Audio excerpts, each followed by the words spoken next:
দেখি না আসলে, আমি নতুন কাজ করছি, তো আমার চোখে পড়েনি, আমি দেখি না। রিসেন্টলি আপনার একটা ভিডিও প্রচুর ভাইরাল হয়েছে, এটা নিয়ে প্রচুর কন্ট্রোভার্সি হচ্ছে। কোনটা? এই লাস্ট যে প্রোগ্রামটাতে গিয়েছিলেন। আমি দেখি না, আমাকে দেখাই তো, আমার দেখা হয়। আচ্ছা বলেন, তারপরে টপিক আচ্ছা, নেগেটিভ কমেন্ট কিভাবে নেন আসলে? একটা নারী হিসেবে আসলে আমরা কিন্তু বিশেষ করে মিডিয়ায় কাজের ক্ষেত্রে হয়তো ফ্যামিলি সাপোর্ট করলেও আত্মীয়-স্বজন অনেক ধরনের কথা বলে বা বন্ধু-বান্ধবরা।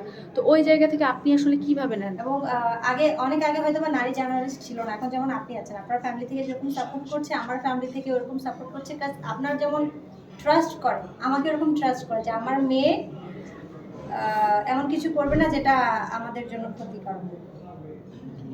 সেই ক্ষেত্রে নিজেকে কোন উচ্চতা দেখতে চান, সর্বোচ্চ কোন উচ্চতা দেখতে চান? এখন আপাতত দেখতে চাই, মেকআপ রিলিজ হয়েছে, আপনারা সাপোর্ট করেন, আপনারা এটা শেয়ার করেন, সবাইকে জানান, সিনেমা হলে আপনারা আপনাদের ফ্যামিলি নিয়ে দেখেন এবং আমাকে দেখে জানান কেমন হয়েছে। এখন এতটুকুই মাথায় আছে। একেবারে শেষ প্রশ্ন, হ্যাঁ। বর্তমান পরিস্থিতি তেমন একটা মানে মিডিয়া ইন্ডাস্ট্রিতে খুব বেশি ভালো করছে ছবিগুলো তেমন বলা যায় না।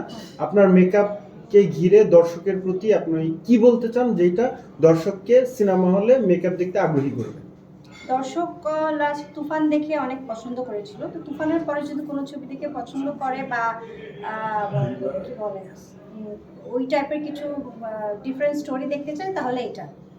আপু, বাংলাদেশের কোন অভিনেত্রীকে ফলো করা হয় বা পছন্দ করেন, কোন নায়িকা? আমি পছন্দ করি যার কাজ যখন দেখি ভালো, খুব স্ক্রিনে খুব সুন্দর করে করছে, আমার তাকেই ভালো লাগে। আর স্পেশালভাবে আমার ভালো লাগে শাবনূর আপুকে, তারপর সুচিত্রা সেনকে ভালো লাগে, তারপর ববিতা ম্যামকে খুব ভালো লাগে।